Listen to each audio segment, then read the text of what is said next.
हादसा एक चुनौती लेकर आता है और हिंदुस्तान की जनता ने हमेशा मिलकर चुनौतियों का सामना किया है। बालासोर में हुए रेल हादसे के शिकार लोगों के साथ पूरे देश की संवेदना है। पूरे देश की जनता घायलों के जल्द स्वस्थ होने की कामना कर रही है। देश अब इस हादसे के दर्द से उबरने की कोशिश कर रहा है। गलतियों से सबक लिया जा रहा है और कोशिश यही है कि भविष्य में ऐसा हादसा कभी दोबारा ना हो। बालासोर में अब जिंदगी पटरी पर लौटने लगी है। कल तक जिस ट्रैक पर सिर्फ हादसे के निशान थे, अब उस ट्रैक पर ट्रेन की आवाजाही शुरू हो गई है। महज 51 घंटे में ही ट्रैक से मलबे को हटा दिया गया और इस ट्रैक को यातायात के लिए खोल दिया गया। सबसे खास बात यह है कि मौके पर रेल मंत्री लगातार डटे हुए हैं और हालात का लगातार जायजा ले रहे हैं। राहत का काम तेजी से किया जा रहा है। सुकून की बात यह है कि अस्पताल में इलाज करा रहे 792 लोग ठीक होकर अपने घरों को लौट गए हैं। घायलों का अच्छे से अच्छा इलाज हो सके, इसकी हर मुमकिन कोशिश की जा रही है।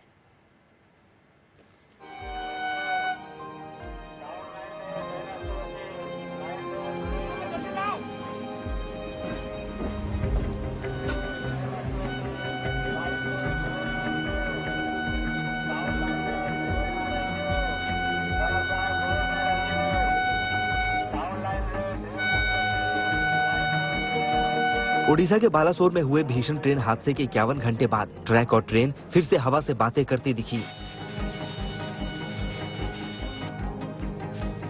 हवा के परों को चीरते हुए आगे बढ़ती हुई ये ट्रेन जैसे बता रही हो, चलना ही जिंदगी है, चलती ही जा रही है।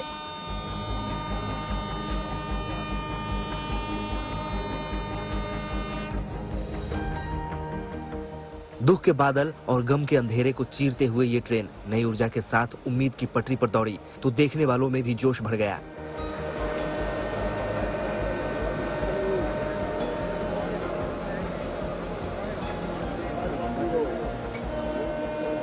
इस दौरान वहां मौजूद रेल मंत्री ने भावपूर्ण तरीके से हाथ जोड़कर ट्रेन को विदा किया।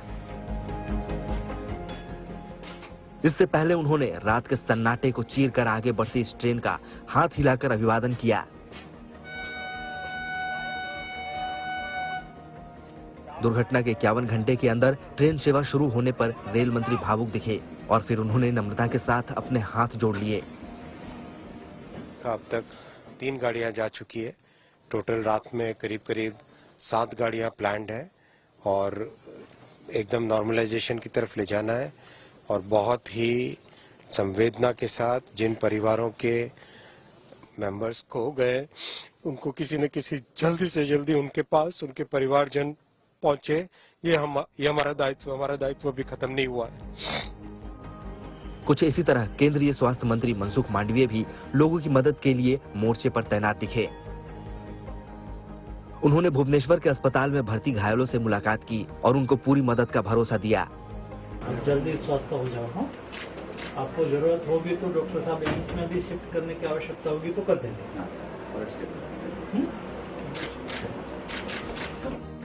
इस बीच अडानी ग्रुप ने भी मदद का हाथ बढ़ाया है। उसने हादसे में अपने माता पिता को खो चुके बच्चों की स्कूली शिक्षा की जिम्मेदारी उठाने का फैसला किया है। वहीं हादसे वाली जगह पर तेजी से काम चल रहा है। राहत और बचाव दल के सदस्य 24 घंटे वहां जुटे हुए हैं। मकसद यही है कि जल्द से जल्द जिंदगी को पटरी पर लाया जा सके। Bureau report, good news today.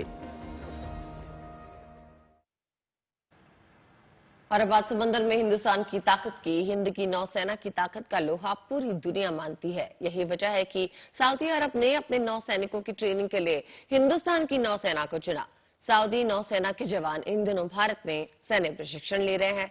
यहां भारतीय नौसैनिक इन सऊदी कैडेट्स को समंदर के युद्ध का हुनर सिखा रहे हैं।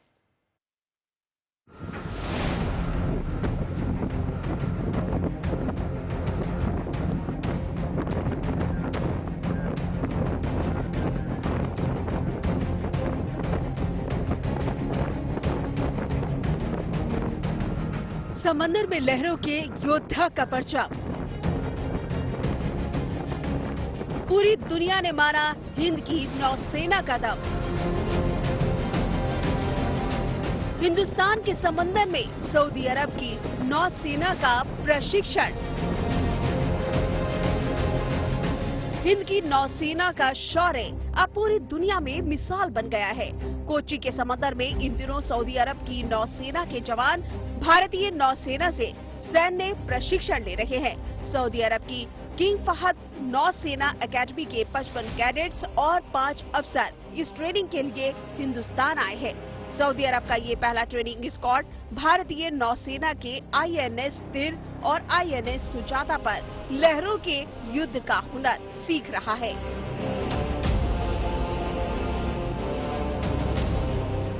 नौसेना प्रमुख एडमिरल आर हरि कुमार ने सऊदी अरब के ट्रेनिंग कैडेट से मुलाकात की और इस ट्रेनिंग के पहले चरण में इन सऊदी कैडेट्स को सिमुलेटर ट्रेनिंग दी गई है।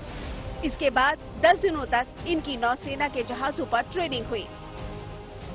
इस दौरान इन सऊदी कैडेट्स ने समुद्री नेविगेशन के साथ साथ हवाई नेविगेशन का प्रशिक्षण भी किया। समंदर में फाइटर जेट्स की उड़ान का संचालन, आग से निपटने की ट्रेनिंग और इमरजेंसी ड्रिल भी इस ट्रेनिंग का हिस्सा थी। समंदर के बाद इन कैडेट्स को 2 दिनों तक पोर्ट पर ट्रेनिंग दी जाएगी। सऊदी अरब के इन नौसैनिकों का भारतीय नौसेना के साथ ये प्रशिक्षण दोनों देशों के बीच बढ़ती मित्रता का भी प्रमाण है।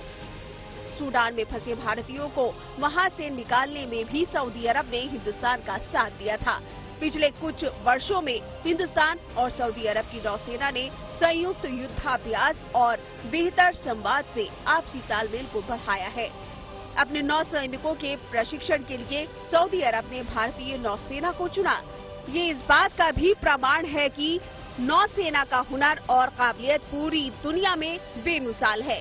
Bureau report, good news today.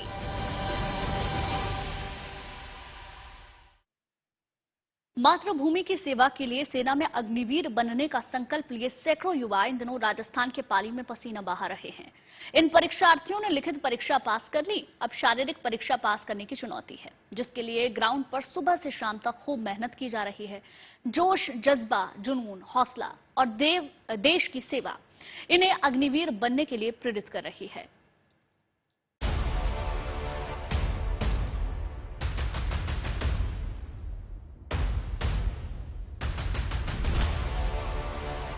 दिल में वतन की हिफाजत का जज्बा है, मातृभूमि की सेवा का जुनून है, लिहाजा पाली के मतवाले अग्निवीर बनने के लिए कड़ी धूप में जमकर पसीना बहा रहे हैं ताकि पहली बार ही सेना में शामिल हो सकें। हिंदुस्तानी फौज के लिए खुद को फौलाद बनाने की ये तैयारी राजस्थान के पाली की है। बागड़ स्टेडियम में अग्निवीर बनकर देश की रक्षा करने के लिए युवा सुबह से शाम तक खूब मेहनत कर रहे हैं, अपने शरीर को अग्निवीर बनने के लिए तपा रहे हैं।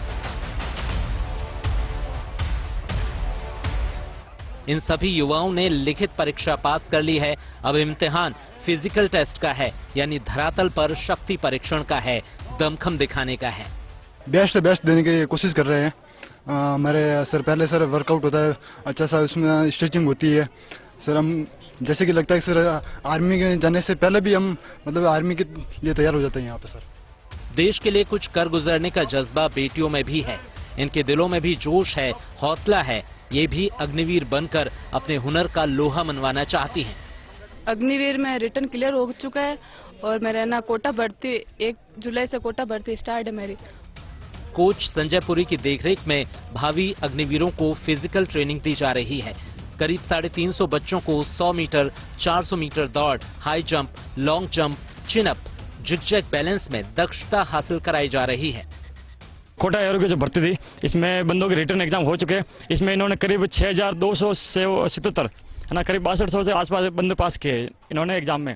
अभी क्या है कि 1 जुलाई से 7 जुलाई कोटा भर्ती में कोटा ही ग्राउंड में इनका फिजिकल होने वाला है। तो क्या कि इसी बात पे बच्चे सब तैयारी कर रहे हैं। वक्त अब बेहद कम बचा है। कोटा के ग्राउंड पर जल्द ही इन्हें शारीरिक परीक्षा के दौर से गुजरना होगा। लिहाजा अग्निवीर बनने के लिए इन युवाओं ने सारी ताकत झोंक दी है। पाली से भारत भूषण जोशी के साथ bureau report, good news today. अनुच्छेद 370 के खात्मे के बाद कश्मीर घाटी का माहौल लगातार खुशगवार होता जा रहा है। सबसे अच्छी बात यह है कि देश की सेना घाटी की फिजा में सकारात्मक बदलाव लाने के लिए 2 मोर्चों पर काम कर रही है। एक ओर हमारे जांबाज सैनिक दहशतगर्दों का सफाया कर रहे हैं, दूसरी ओर युवाओं को विकास की मुख्य धारा से जोड़ने के लिए कई अच्छे कदम भी उठाए जा रहे हैं। देखिए खास रिपोर्ट।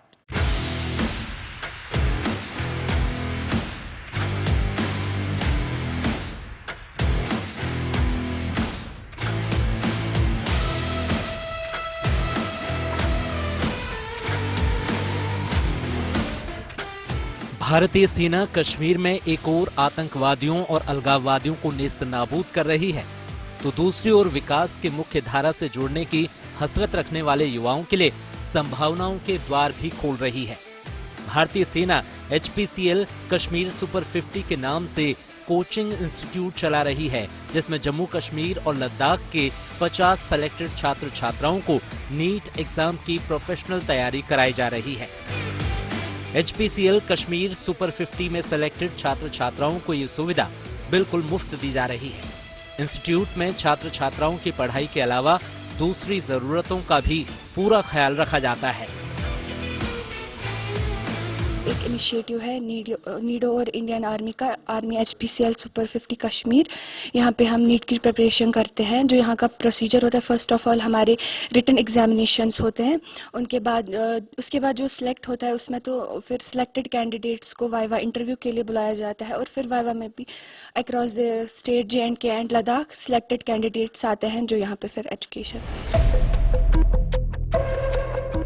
आर्मी का सुपर 50 घाटी के उन छात्र छात्राओं के लिए वरदान साबित हो रहा है जो बदलते माहौल में कुछ कर गुजरने की तमन्ना रखते हैं, जो स्टूडेंट टैलेंटेड होने के बाद भी मेडिकल के महंगे कोचिंग इंस्टीट्यूट की भारी भरकम फीस चुकाने में असमर्थ हैं। यहाँ एडमिशन मिलने के बाद उनके अरमानों को जैसे पंख लग जाते हैं, क्योंकि यहाँ के प्रोफेशनल टीचर्स पूरी संजीदगी के साथ छात्रों को नीट एग्जाम के लिए तैयार कर रहे हैं।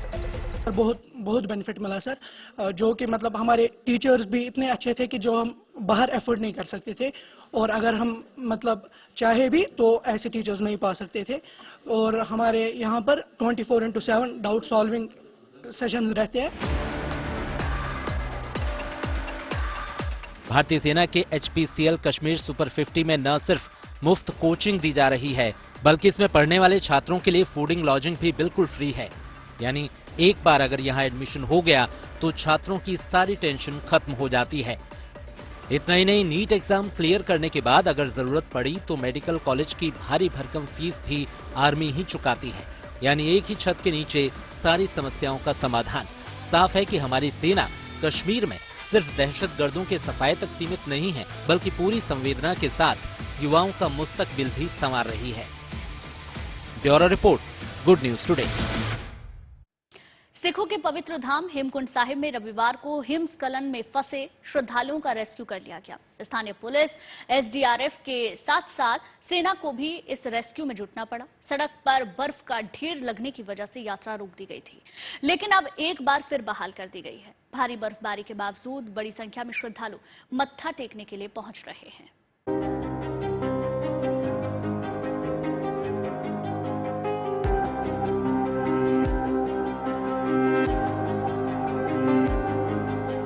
बर्फीली वादी में मिशन जिंदगी की ये तस्वीरें सिखों के पवित्र धाम हेमकुंड साहिब की हैं।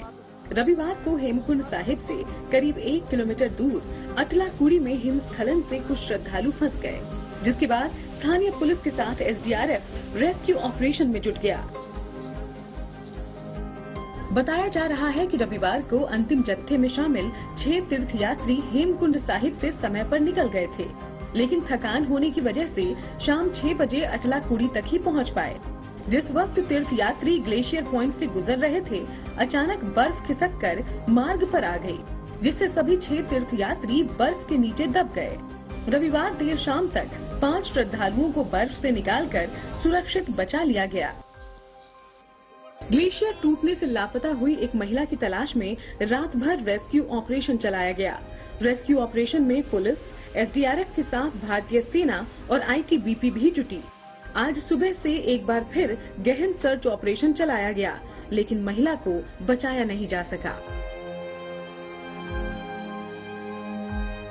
भारी बर्फबारी की वजह से हेमकुंड साहिब की यात्रा पर ब्रेक लग गया था, लेकिन अब रास्ते में डेरा डाले बर्फ को हटाकर यात्रा फिर से शुरू हो गई है।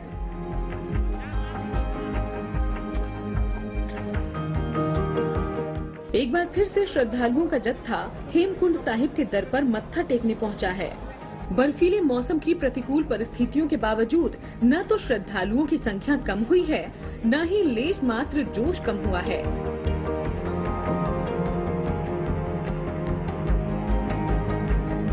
4 किलोमीटर के बर्फीले रास्ते को पार कर आस्थावान श्रद्धालु गुरुद्वारे तक पहुंच रहे हैं। ये रास्ता कठिन है, बर्फ की गलियों से गुजरना है, ऑक्सीजन की कमी है।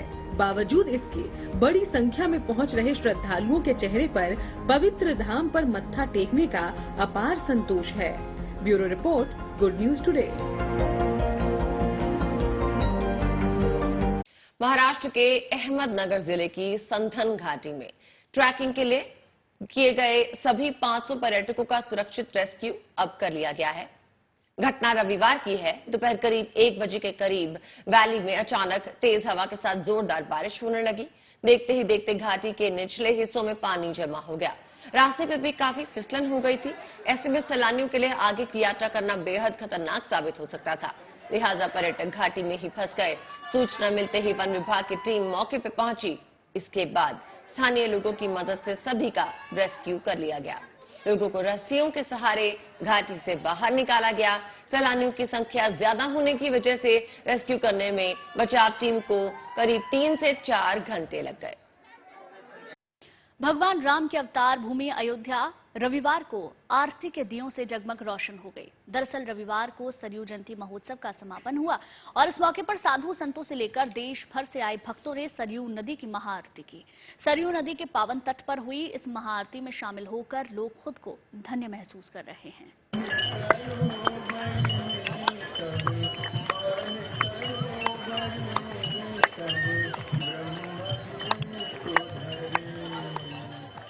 ज्येष्ठ मास की पूर्णिमा और सरयू जयंती के पावन संयोग के मौके पर भगवान राम की जन्मभूमि अयोध्या का वातावरण भक्तिमय हो गया। साधु संतों के निर्मल समागम और भक्तों की भारी भीड़ के बीच सरयू नदी की महाआरती का अलौकिक नजारा धरती पर स्वर्ग की छटा बिखेर गया। सरयू के पावन तट पर हजारों दीप शिखाओं की झिलमिल रोशनी और सनातन वाद्यों के साथ महाआरती की ध्वनि मन में उत्साह और उमंग का संचार कर रही थी। साल 2013 से सरयू जयंती के मौके पर अयोध्या में महाआरती का ऐसे ही आयोजन किया जाता है। ये प्रतिवर्ष की भांति इस वर्ष भी मां सरयू जी की जयंती महोत्सव जो विगत 11 वर्षों से 11वां वर्ष था, ये 2013 से ये आयोजन शुभारंभ हुआ। मां सरयू जी की महाआरती और मां सरयू जी का जन्मोत्सव प्रतिदिन ज्येष्ठ शुक्ल पक्ष त्रयोदशी से लेकर के पूर्णिमा तक मां सरयू जी का ये भव्य उत्सव होता चला रहा है। मां सरयू जी की कृपा से सरयू जयंती के मौके पर होने वाली महाआरती में हिस्सा लेने के लिए देश के तमाम हिस्सों से राम भक्त अयोध्या पहुंचे। इस मौके पर साधु संतों के साथ सरयू नदी की महाआरती कर उन्होंने खुद को धन्य महसूस किया। आनंद की अनुभूति हुई। मुझे मेरा सौभाग्य है कि मैं इस समारोह में शामिल हुआ और ये जो सरयू आरती है ये बहुत मनोरंजक आनंदकारी है। मैं देख रहा हूँ प्रदेश भर के सारे श्रद्धालु यहाँ इकट्ठे हुए हैं। ईश्वर से कामना करता हूँ कि सबकी कुशल क्षेम से की प्रार्थना करता हूँ। भगवान सबको कुशल क्षेम रखे और शांति व्यवस्था बना रखे। सरयू जयंती के मौके पर अयोध्या में 3 दिवसीय राम कथा का भी आयोजन किया गया। इसके साथ ही कई तरह के सांस्कृतिक कार्यक्रम भी आयोजित किए गए। इन कार्यक्रमों में लोक कलाकारों ने अपनी मनमोहक प्रस्तुति से लोगों को मंत्रमुग्ध कर दिया। दरअसल अयोध्या में निर्माणाधीन भव्य दिव्य अलौकिक राम मंदिर के गर्भगृह में अगले साल जनवरी में रामलला की प्राण प्रतिष्ठा की जानी है और इसकी कल्पना भर से ही राम भक्तों का उत्साह 7वें आसमान पर है। Bureau report, good news today.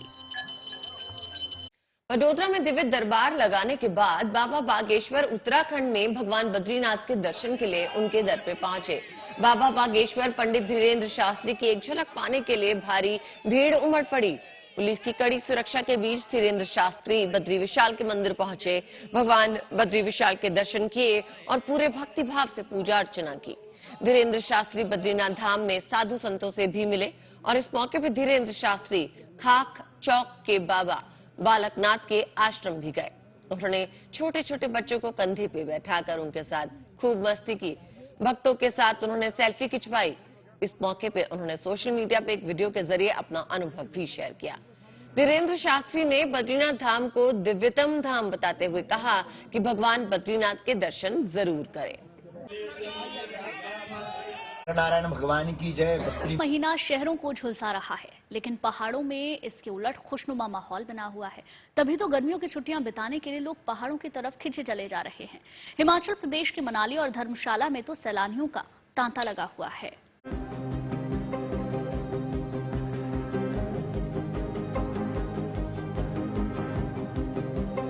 Himachal Pradesh के मनाली और धर्मशाला में इन दिनों एक सा नजारा है, जहां सैर सपाटे के शौकीनों का जमावड़ा लगा हुआ है। असल में जून के महीने में ही पहाड़ों पर मौसम मेहरबान है और आसमान में बादलों ने डेरा जमाया हुआ है। ऐसे में मैदानी इलाकों के लोग पहाड़ों की तरफ खींचे चले आ रहे हैं। अगर बात करें मनाली की, तो यहाँ की सड़कें पर्यटकों से खचाखच भरी हुई है। इस दौरान कुछ सैलानी वहाँ तैनात पुलिस वालों के साथ फोटो खिंचवाते दिख जाएंगे, तो कहीं कलाकार बच्चों का मनोरंजन करते नजर आएंगे। हिमाचल का वेदर बहुत अच्छा है, यही सोच के हम लोग यहाँ आए थे। यहाँ पर कुल्लू मनाली का क्राउड देख के तो बहुत खुशी हो रही है कि we are part of this crowd. Everyone is enjoying here. देश भर के लोग आ रहे हैं। कुल्लू मनाली का वेदर, यहाँ के एडवेंचर स्पोर्ट्स, राफ्टिंग, पैराग्लाइडिंग सब कुछ एंजॉय कर रहे हैं और बहुत अच्छा लग रहा है। यहाँ पर हम लोग भी आए हैं। आलम यह है कि हर उम्र के लोगों के लिए यहाँ कुछ न कुछ खास है।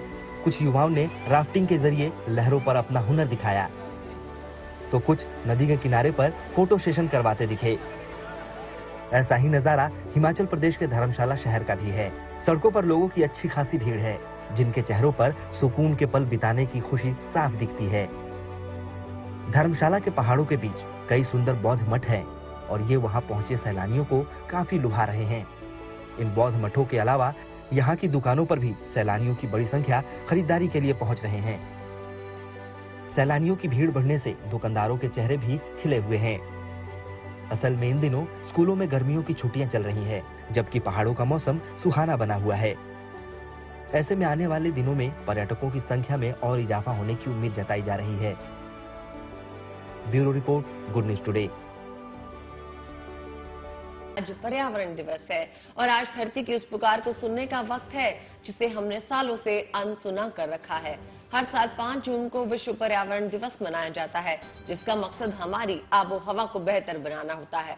ऐसे में सबसे ज्यादा जरूरी है आम लोगों को पर्यावरण को लेकर जागरूक करना। विश्व पर्यावरण दिवस के मौके पे लोगों को अलग अलग तरीके से जागरूक करने की कोशिश की जाती है। आपके टीवी स्क्रीन पर अलग अलग शहरों की तस्वीरें हैं। सबसे पहली तस्वीर दिल्ली की है, जहां बीजेपी अध्यक्ष जेपी नड्डा ने पौधा लगाकर लोगों को संदेश दिया। त्रिपुरा की राजधानी में अगरतला में सीएम मानिक साहा ने मौके पर पौधा लगाकर लोगों को जागरूक किया। उत्तर प्रदेश के मुरादाबाद में नगर निगम की टीम ने सैंड आर्ट के जरिए आम लोगों तक पर्यावरण दिवस का संदेश पहुंचाया। राजस्थान के सवाई माधोपुर में वन विभाग, पुलिस और स्काउट गाइड की टीम ने संयुक्त रूप से एक रैली निकाली। अमृतसर में बीएसएफ के जवानों ने साइकिल रैली निकालकर पर्यावरण को बचाने का संदेश दिया। वहीं बिहार के मोतिहारी में पेंटिंग कंपटीशन के जरिए युवाओं को पर्यावरण के प्रति जागरूक करने की कोशिश की गई।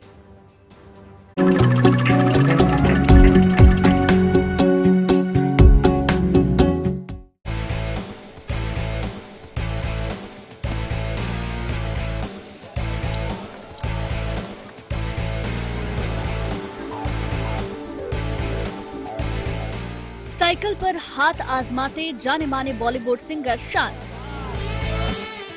उनके साथ बॉलीवुड के माचो मैन विद्युत जामवाल, साथ में हर तरफ साइकिल सवारों का अच्छा खासा जमावड़ा और हौसला अफजाई के लिए पहुंचे फैंस। ये नजारा मुंबई के बांद्रा का है, जहां कार्टर रोड से जो काफिला शुरू हुआ तो वो फिर 2 किलोमीटर बाद ही जाकर रुका। लेकिन इस साइक्लोथॉन के आयोजन के पीछे वजह खास है। वजह है लोगों को पर्यावरण के प्रति जागरूक करना और इसी मकसद से इस साइकिल रैली का आयोजन किया गया, जिसमें कई सितारों ने हिस्सा लेकर अपनी जिम्मेदारी निभाई। जी, आज तो हमारा साइक्लोथॉन इवेंट था और हम लोग काफी लंबा एक चक्कर मारे और उसके बाद उससे थोड़ा पसीना पसीना हूँ, लेकिन बस the message was to spread awareness on ban of single use plastic. जितना हो सके थैलियां हैं या पेट बोतल हैं, स्ट्रॉज हैं, ऐसी चीजें जिनकी हमें कहीं ना कहीं कन्वीनियंस है उस चीज की, लेकिन थोड़ा सा अगर हम खुद को इनकन्वीनियंस करके अगर हम दूसरी चीजें अपनाएं, जो प्लास्टिक तो आप जानती हैं कि इट इज मतलब वो बायोडिकम्पोज नहीं होता है, वो सालों दर साल हम चले जाएंगे, हमारे 6-8 पुश्ते चले जाएंगे, वो प्लास्टिक वहीं रह जाएगी and it's causing a lot of hampering the environment. तो वही अवेयरनेस हम देने ये साइकिलथॉन आज। भामला फाउंडेशन और गोदरेज इंडस्ट्री ने प्लास्टिक प्रदूषण के खिलाफ एक मजबूत संदेश देने के लिए एक थीम सॉन्ग भी लॉन्च किया, जिसमें बॉलीवुड सिंगर शान ने अपनी आवाज भी दी है। टिक टिक प्लास्टिक 2.0 एक एंथम सॉन्ग बन गया है, जो कि प्लास्टिक प्रदूषण के खिलाफ इस मुहिम में लोगों को जागरूक करने का काम कर रहा है।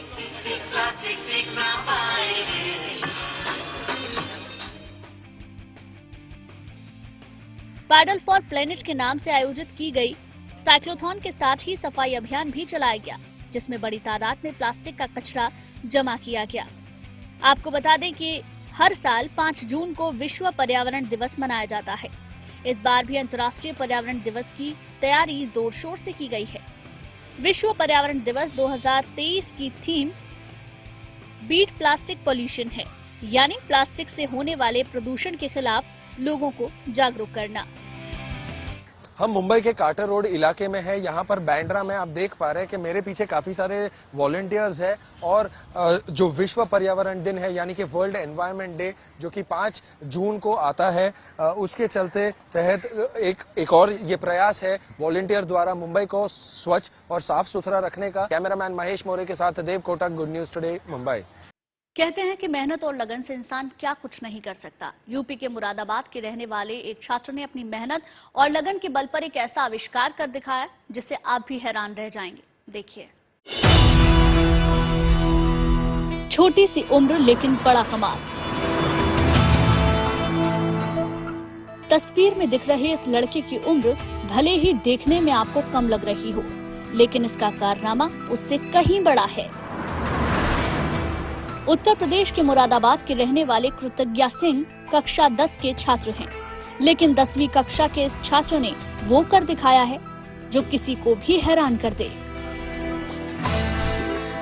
कृतज्ञ ने महज 16 साल की उम्र में एक नहीं बल्कि 2 ऐसे आविष्कार किए हैं जो आने वाले वक्त में बड़ी कामयाबी साबित हो सकते हैं। कृतज्ञ ने नेत्रहीन लोगों के लिए ऐसे जूते तैयार किए हैं जिनके जरिए वो ठोकर खाकर गिरने से बच सकते हैं। मतलब ये कि जूतों में लगी इस डिवाइस को पहनने के बाद अगर कोई चीज सामने आई तो जूते सिग्नल देंगे और वो शख्स गिरने से बच जाएगा।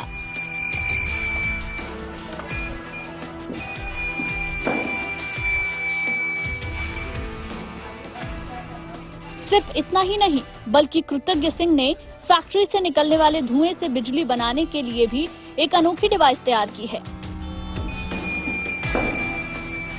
इस छोटी सी उम्र में 2 आविष्कार करना बड़े गौरव की बात है, जिसके लिए कृतज्ञ को दिल्ली में आयोजित global Indian young scientist research and innovation conference में सम्मानित भी किया गया है। Bureau report, good news today.